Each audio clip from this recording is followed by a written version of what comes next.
I shocked everybody, including myself. I can remember when I went to the station and I told them I was going to leave and not renew my contract. I couldn't believe those words were coming out of my mouth, because the reason that you get into television weather, is to be the chief or to be the evening guy. Welcome to the No One Ever Told Me podcast, where we talk about the things that no one ever tells you that you really need to know to be successful and to thrive in business and leadership. Today, my guest is Charlie Neese. Charlie is a Music City treasure, and if you've been around Nashville for more than a couple years, you might recognize him as the longtime meteorologist from CBS. But at the height of his career, Charlie left that profession to pursue something completely different. Today, we talk about the courage and conviction it takes to start over and to break into a whole new career. Charlie, welcome to the show. I'm so glad you're here. Let's jump in. Hey, man, I appreciate you asking me. Absolutely. You've had an excellent career in two completely different fields. You got to tell us a little bit of that story. Yeah, so going way back when I was just a kid, I was 9 years old, here in Middle Tennessee, growing up, saw a flash flood. That sparked an interest in severe weather that led me into a TV meteorologist career, and I did that for about 25 years. And I loved it. I still love weather. I love severe weather. I was the severe weather go-to guy at our station. Worked in West Tennessee, worked in Missouri, worked in Alabama, and then came back to Middle Tennessee in 1999 to work for our CBS affiliate here. Was there 16 years. And the challenge with working in television is that it's all, if you're on air, it's all shift work. It's either mornings, your nights, or your weekends. And so I'd been doing weekends for 16 years at News Channel 5. And that worked well for my family because I was on the air Saturday night and Sunday night. But Monday, Tuesday, Wednesday, I had essentially a 9-to-5 behind-the-scenes job. I was out speaking a lot, where I was helping the chief meteorologist do graphics and forecasting. I filled in a lot, too, though, morning show, night show, if those guys were off.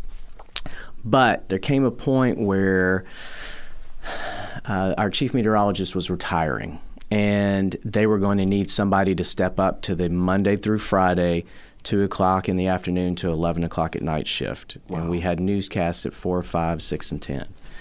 So the station came to me and talked to me about that. And when I first got into the business, my chief meteorologist said, look, if you ever get the opportunity to be the chief or to have the evening shift during the week, think about it hard, because you're going to be gone every night when your family's at home eating dinner, when the kids are home doing homework, and you're going to see them for this brief window in the morning when everybody's getting ready, and then you're at home, they go off to work and school, and then you leave and go to work at 2 o'clock in the afternoon.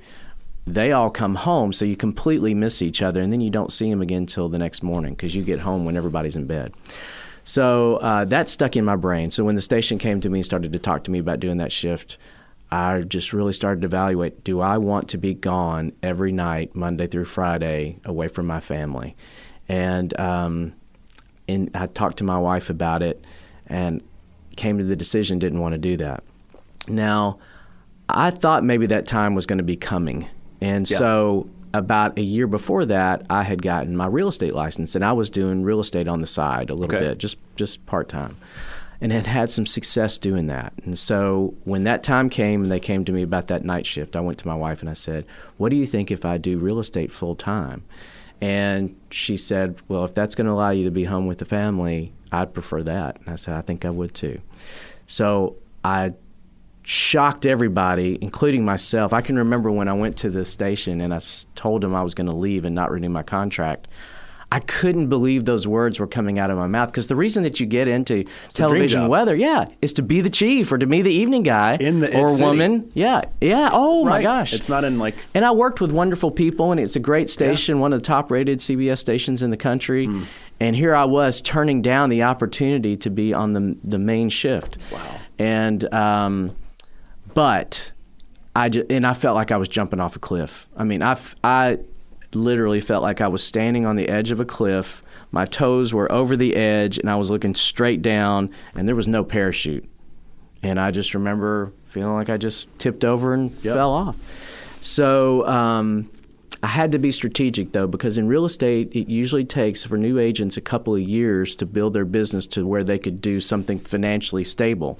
And about 70 to 80% of new agents are out of the business within 2 years because it takes so long to build. Almost an 80% failure rate in 2 years in that job. Yep. Wow.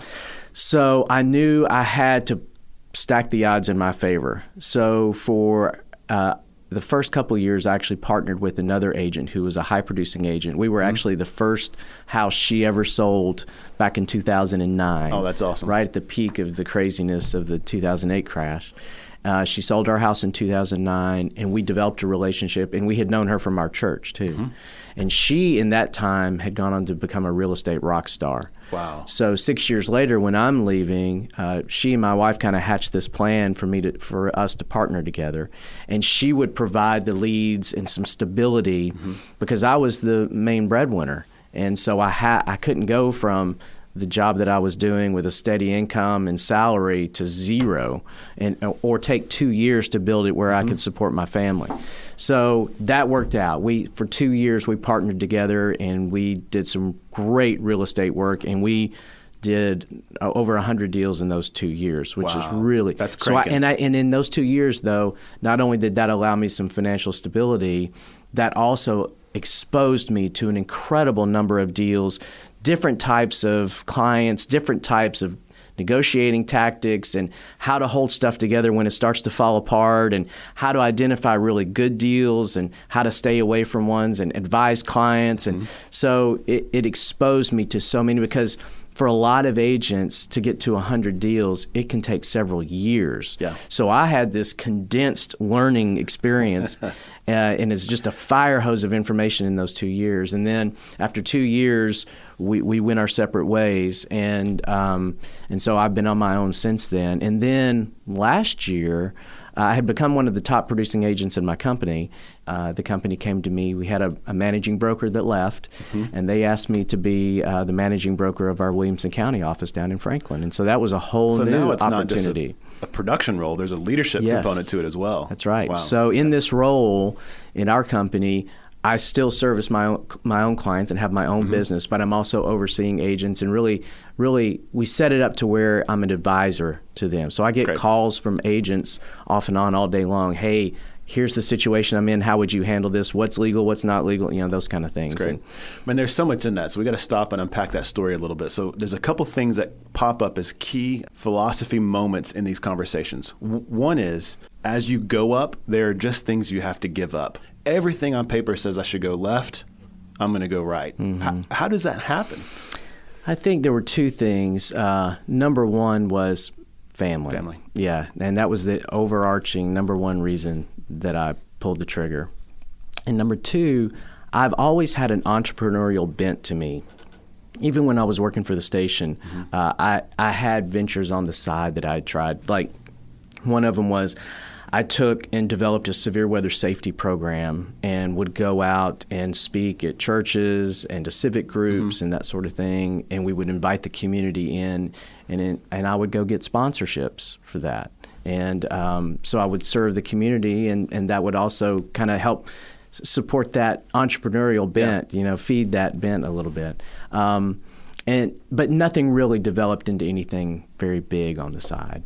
But I've always had that really, really big interest in business. Like, I would say that out of my two professional passions, weather and business, those two were tops. And so I'm actually getting to feed, I've had the opportunity to feed both in thankfully very blessed and successful ways. Now, do you still get called up to national news occasionally to do weather broadcasts?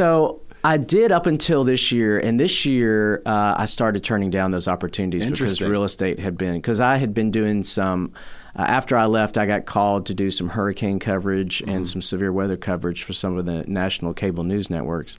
And, but like the last one that called me, they wanted me to get up at 2 o'clock in the morning and go to the studio at 4 o'clock, and they would uplink me to New York. But that was on a full day of real estate work too. And so I started turning those opportunities down most recently. So I'm not doing that right now. So the name of the show is the No One Ever Told Me podcast. Yeah. There's just some things that you're not going to learn before the job starts. You just have to figure it out as you're working on it. Yeah. So in these two wildly different careers, what were the things that no one ever told you about working at a TV station, about being the weatherman?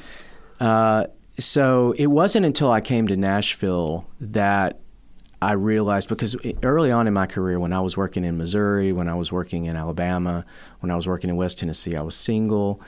Nothing really interfered with me working late nights. I mean, it was regular. I would get home at 2 o'clock in the morning after a night shift, working severe weather, and it didn't affect anybody, but me. Just you. And so then got married. I met my wife, Eve, in Missouri. She was a reporter. And then we moved here, had our son, Gentry, and then later our daughter, O'Hara.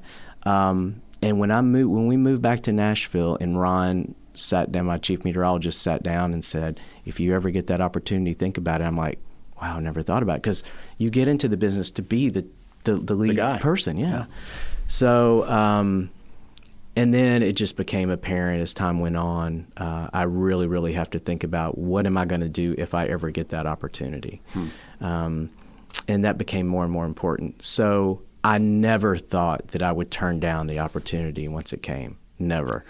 So that was a shock. But I'm glad I did, because it's been that my son played football for our local high school team. I never missed a game. If I'd stayed at the station, I would have been on air during those games on Friday nights. Missed all of them. Yeah, and now he plays football at a college in Alabama, and I haven't missed a game. And it's funny because I've worked a lot harder in real estate than I did in weather. Because weather I could do with my hand tied behind my back. I mean, I've been doing it for so long. Built a competency. Oh, yeah. It was a lot. It was almost akin to muscle memory. I could do it. There were days that I would walk into the studio. Maybe I was out speaking, and then I would come back.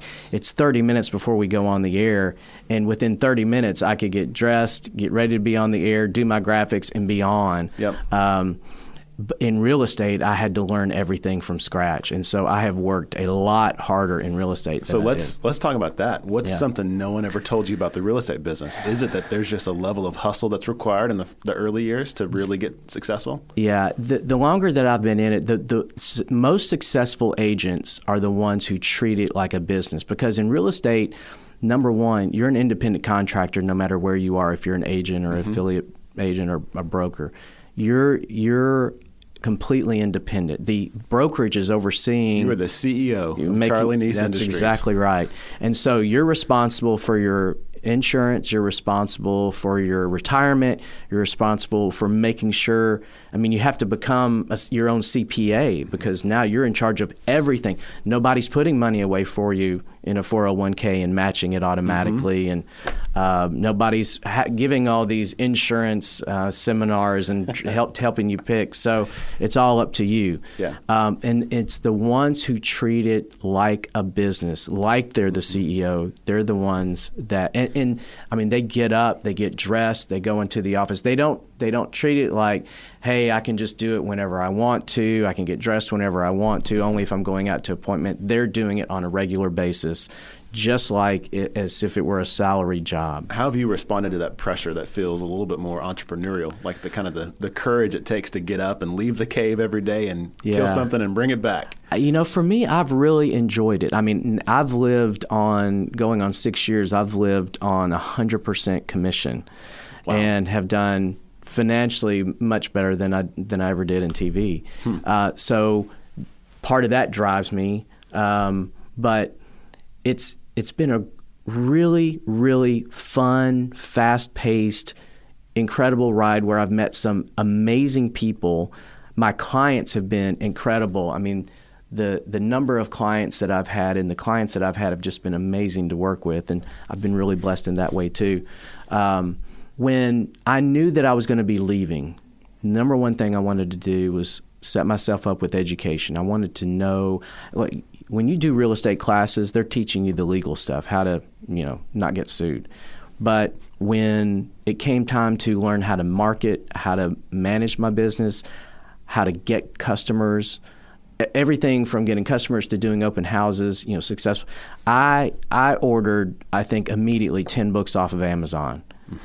And I just spent 6 months before getting my license just poring over those books. Just pre-work. Yeah.